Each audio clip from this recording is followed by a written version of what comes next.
మహాగణాధిపతయే నమః. ఓం గురుభ్యో నమః. ఓం శ్రీమాత్రే నమః. పరమేశ్వర స్వరూపమైనటువంటి జ్యోతిష, వాస్తు మరియు ఇతర అనేకమైనటువంటి శాస్త్రములను మనకు అందించినటువంటి మహర్షులకి నమస్కారం.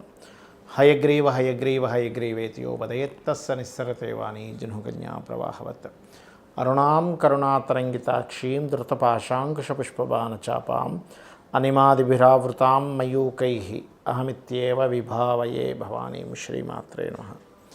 ప్రేక్షకులకి లలితాంబిక అమ్మవారి యొక్క అనుగ్రహం పరిపూర్ణంగా కలగాలని మనస్ఫూర్తి కోరుకుంటూ మనం ఈరోజు విశ్వవసు నామ సంవత్సరం కొత్త సంవత్సరం ఉగాది నుంచి గ్రహాలు ఏం మారనున్నాయి, అదేవిధంగా మనం కొత్త సంవత్సరం అనగానే పంచాంగం తీసుకొని చూస్తాం.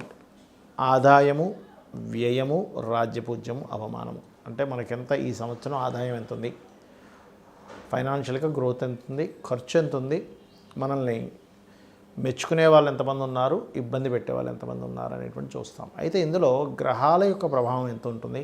ఒక్కొక్కసారి మనకు ఆదాయం బాగా కనిపిస్తుంది, ఒక్కోసారి బాగా లోలో కనిపిస్తుంది. అవమానించే వాళ్ళ సంఖ్య తక్కువగా ఉంటే ఒక్కోసారి ఎక్కువగా ఉంటుంది.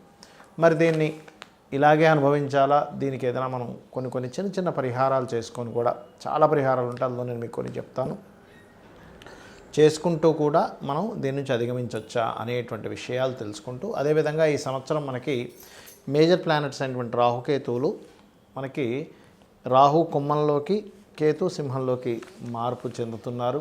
దీనివల్ల ఇది ఎప్పటి నుంచి, జూన్ నుంచి మారుతారు. ఈ శని భగవానుడు విశ్వవసు నామ సంవత్సరం రాగానే అంటే దాదాపుగా మార్చ్ ఎండింగ్లో మారిపోతాడు. అదేవిధంగా జూపిటర్ కూడా అంటే గురుగ్రహం కూడా మే 15వ తేదీ నుంచి మారుతుంది. అయితే ఇప్పుడు వక్రించుకుంటూ వెనక్కి వచ్చిన కుజుడు తర్వాత నీచ పొంది ఉంటున్నాడు కాబట్టి కొంచెం ఈ విశ్వవసు నామ సంవత్సరం వచ్చే వరకు కూడా కొంచెం ఈ గొడవలు కావచ్చు, తోకిసలాటలు కావచ్చు, కొంచెం ఇట్లాంటివి పెరుగుతూ ఉంటాయి. అయితే ద్వాదశ లగ్నాల వారికి, లగ్నం తెలియని రాశి వారికి అసలు ఆదాయ వ్యయాలు, రాజ్యపూజ అవమానాలు ఎలా ఉన్నాయి అనేటువంటి విషయాలు చెప్తుంది నేనైనప్పటికీ కూడా చెప్పిస్తుంది సాక్షాత్ లలిత అమ్మవారిగా భావిస్తూ ఒక్కొక్క రాశి గురించి మనం తెలుసుకుందాం. వృశ్చిక రాశి, మీకు ఈ విశ్వవసు నామ సంవత్సరంలో ఆదాయము, వ్యయము, రాజ్యపూజ్య, అవమానం ఎలా ఉంది అని చెప్పి చూసుకున్నట్లయితే ఎవరైనా కూడా మనకి కొత్త సంవత్సరం అనగానే పంచాంగంలో ఇవే చూసుకుంటాం. ఇక్కడ ఆదాయం ఎంత ఉంది చూసుకున్నట్లయితే ఆదాయం 2 అండి, వ్యయం 14. అయ్యో ఇదేంటి మరి ఎట్లా డబ్బులు వస్తాయనిపిస్తుంది, ఖర్చు పెట్టడానికి కూడా డబ్బులు ఉండాలి కదా అంటే, చాలామంది వ్యయం ఎక్కువ ఉన్నప్పుడు ఏమవుతుంటుందంటే ఇంకేవో వేరేకి సంబంధించిన అప్పులు తీసుకురావడము ఇట్లాంటివన్నీ చేస్తూ ఉంటారు. కానీ దీన్ని ఇలాగే అనుభవించాలా, దీన్ని ఏదైనా మార్చుకోవచ్చా అని చెప్పి చూసుకున్నట్లయితే ఆదాయంలో ఉండేటువంటి గ్రహాలు ఏమిటి చూసుకోవాలి. ఇక్కడ గ్రహస్థితి కనుక చూసుకుంటే అంత భయపడాల్సిన పని లేదని చెప్తుంది. ఎందుకంటే వృశ్చిక లగ్నం లేదా వృశ్చిక రాశి వారికి 2వ స్థానం ఆదాయ స్థానం. అంటే ఈ రాశిని ఎప్పుడైతే గురువు మే 15 నుంచి ఇక్కడికి మారతాడో, ఇక్కడ నుంచి వీక్షించినప్పుడు ఏమవుతుంది, గురుబలం పెరుగుతుంది. సహజంగానే ఈ లగ్నానికి, ఈ రాశికి శుభుడు కూడా గురువు కాబట్టి మీరు పెద్దగా భయపడకండి. మరి దీనికి గురుబలం పెరుగుతుంది కాబట్టి మీరు ఎక్కువగా దత్తాత్రేయుణ్ణి ఆరాధించడము, ఓం ధర్మాధ్యక్ష ధనాధ్యక్ష ధనధాన్య వివర్ధనీయ నమః అనే నామస్మరణ చేస్తూ ఉన్నట్లయితే ఖచ్చితంగా ఆదాయం పెరుగుతుంది. మరి వ్యయం తగ్గాలి కదండి అంటే వృశ్చికం వారికి 12వ అధిపతి శుక్రుడు అవుతాడు కాబట్టి తీపి చపాతీలు అంటే నూనె వేయకుండా కాల్చిన 3 చపాతీలు తీసుకొని దాని మీద తేనె పూసి చిన్న ముక్కలుగా చేసి గోవుని సాక్షాత్ అమ్మవారి గోవు రూపంలో ఉంది అని చెప్పి భావిస్తూ తినిపించండి. ఖచ్చితంగా మీకు అది మంచి ఫలితాలు ఇస్తుంది.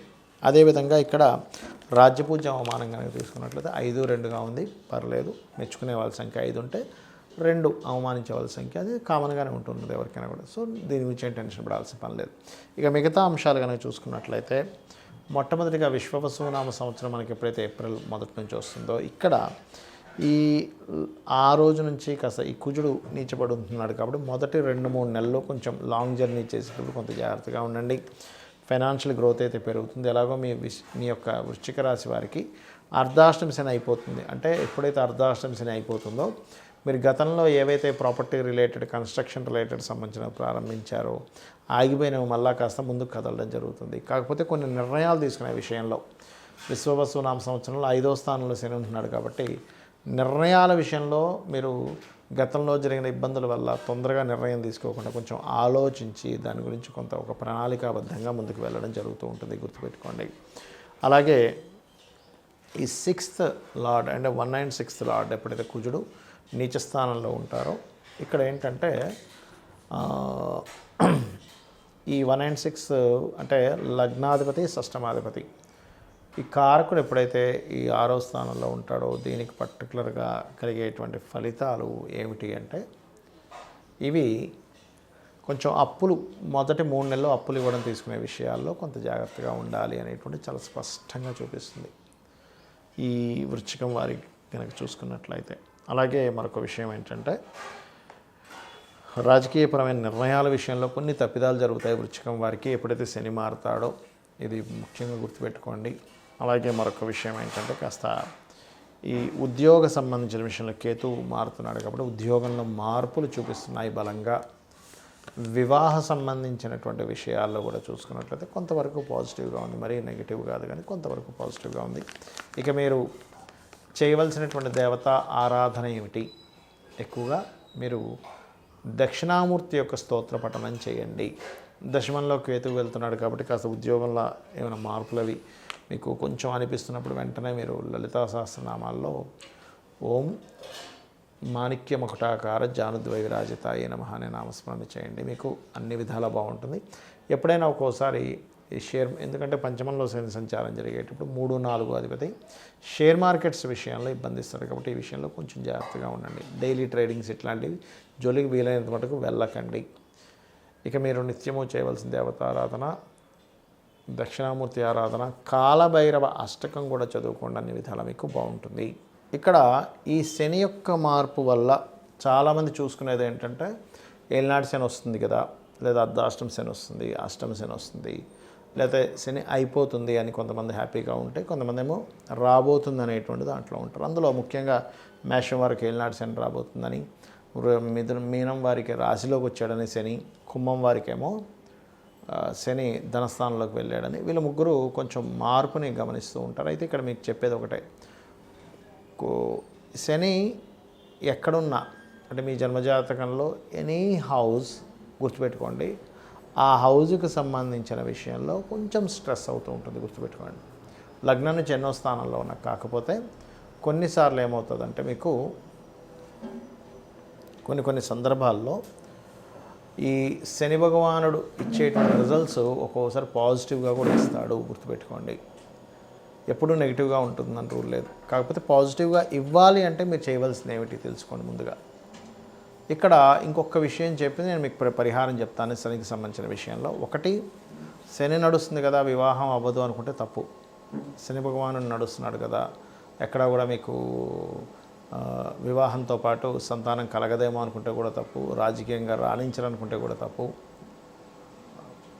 ఎందుకంటే ఇక్కడ ఎప్పుడు కూడా శ్రమకారకుడు, ఉద్యోగాలు వస్తాయి, వివాహాలు అవుతాయి, రాజకీయంగా రాణించడం జరుగుతుంది, సంతానం కూడా కలగడం జరుగుతుంది. కాకపోతే ప్రతిదీ కూడా కొంచెం స్ట్రెస్ఫుల్గా వెళ్తూ ఉంటుంది, పెయిన్ఫుల్గా వెళ్తూ ఉంటుంది. ఇది కొంచెం చూసుకోవాలి, గుర్తుపెట్టుకోండి. మరొక విషయం ఏంటంటే ఇక్కడ గమనించుకున్నట్లయితే ఈ యొక్క ప్రభావం ఏదైతే ఉందో శనికి సంబంధించిన ప్రభావం పర్టికులర్గా మీరు ఎవరైతే రెగ్యులర్గా అంటే ఏలినాటి శని, అర్ధాష్టమ శని, అష్టమ శని నడిచేటువంటి వారు, లేదా శని దశ నడుస్తుంది కొంతమందికి ఆ శని దశ, శని మంచి పొజిషన్లో ఉంటే మంచి ఫలితాలు కూడా ఇస్తాడు, బ్యాడ్ పొజిషన్లో ఉంటే ఆ 19 years ఆఫ్ శని దశ ఇబ్బంది పడుతూ ఉంటారు. దీనికి పరిహారం ఏమిటి అంటే ఫస్ట్ ఆఫ్ ఆల్ మీరు నిత్యము ఉదయము సాయంత్రము దీపారాధన చేయడం ప్రారంభించండి, ఒకటి. రెండవది, వీటితో పాటు ఇందాక మనం చెప్పుకున్నటువంటి ఏలినాటి శని, అర్ధాష్టమ శని, అష్టమ శని నడుస్తున్నటువంటి వారు మధ్యాహ్నం పూట నిద్రపోకండి. ఇది చిన్నపిల్లలకి, స్త్రీలకి, లేనట్లయితే ముసలి వాళ్ళకి ఇది వర్తించదు. యువకులకి అంటే దాదాపుగా ఒక 15 years ఆఫ్ ఏజ్ నుంచి దాదాపుగా 50 to 55 వరకు కూడా ఇది మధ్య వయస్కులకు కూడా ఇది వర్తిస్తుంది. యువకులకి, మధ్య వయస్కులకు కూడా మధ్యాహ్నం పూట నిద్రపోకండి. ఇక నైట్ డ్యూటీస్ చేస్తాము, పొద్దున్న కాసేపు నిద్రపోదామంటే దట్ ఈస్ డిఫరెంట్ థింగ్. మీరు నైట్ డ్యూటీ చేసే వాళ్ళ గురించి కాదు ఇది. కానీ రెగ్యులర్ డ్యూటీ చేసేవారు ఈ సమయాల్లో నిద్రపోతే మీకు ఎఫెక్ట్ ఇస్తుంది, శాటర్న్ యొక్క ఎఫెక్ట్ ఇస్తుంది. లేదంటే పొద్దున్నే 4 o'clock లేస్తానండి, నేను పని ఉంటుంది, మధ్యాహ్నం కొంచెం పడుకోవాలంటే దట్ ఈస్ డిఫరెంట్ థింగ్. అది. మూడవది ఏంటంటే గోవుకి ఎక్కువగా బెల్లము తినిపిస్తూ ఉండండి. మీరు ఎంత గోవులకు బెల్లం తినిపిస్తూ ఉంటే శని ప్రభావం అంత తగ్గుతుంది. మరొకటి, దగ్గరలో శివాలయం ఏదైనా ఉన్నట్లయితే నూనెని చక్కగా దీపారాధనకు వాడేటువంటి నూనెని తీసుకొని వెళ్ళి శివుడికి అక్కడ దీపారాధనకి వాడుకోమని ఇవ్వండి. ఇది మెయిన్గా గుర్తుపెట్టుకోండి. దీంతోపాటు మరి కొంతమందికి కాలసర్ప దోషం ఉంది కదండి నాకు అంటూ ఉంటారు. కానీ ఈ మధ్య నేను చూస్తున్నాను కదా చాలామందికి వాళ్ళు కాలసర్ప దోషం ఉందని నాకు చూపిస్తారు. తిరగల్సిన రోజు కాలసర్ప దోషం ఉండదు. ఒకటే గుర్తుపెట్టుకోండి, కాలసర్ప దోషము ఎవరికి చూడమని చెప్పారంటే జన్మజాతకానికి చూడమని చెప్పలే అసలు.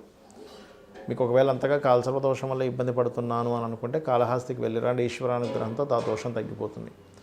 ఒకటి, ప్రపంచ దేశాలకి ఏం జరుగుతాయి, అసలు దేశంలో కరువు వస్తుందా, సునామీ వస్తుందా, ఒక జబ్బు వస్తుందా, యుద్ధం వస్తుందని చెప్పడానికి కాలసర్ప దోషం వాడమని చెప్పారు. అయితే ఇక్కడ మీకు మీరుగా చూసుకోవడానికి కాలసర్ప దోషం ఎప్పుడు కూడా, ఇప్పుడు ఉదాహరణకి రాహువు కేతు ఇలా సమసప్తకాల్లో ఉంటారు కదా, ఈ సమసప్తకాల్లో రాహుకేతువులు ఉన్నప్పుడు అంటే ఎక్కడున్నా కూడా మేషం నుంచి మీనం వరకు రాహు ఎక్కడున్నా కేతు ఎక్కడున్నా కూడా ఇలాగే 1/7 యాక్సెస్లోనే ఉంటారు వీళ్ళు. అంటే ఇక్కడ కానీ ఇలా కానీ లేకపోతే ఇలా, అంటే దాదాపుగా ఇలా కానీ మొత్తం మీద ఆ రకంగా ఉన్నప్పుడు ఈ రాహుకేతువులకి మొత్తం ఒకవైపు గ్రహాలన్నీ, అంటే రాహు నుంచి కేతు వరకు మొదలు పెట్టుకుంటే ఇలాగ అన్ని గ్రహాలు వచ్చేసాయి, లేకపోతే ఒక దగ్గర అన్నీ కూడి ఉండిపోయాయి, ఒకవైపు ఏ గ్రహం కూడా లేదు, దాన్ని కాలసర్ప దోషము అంటారు.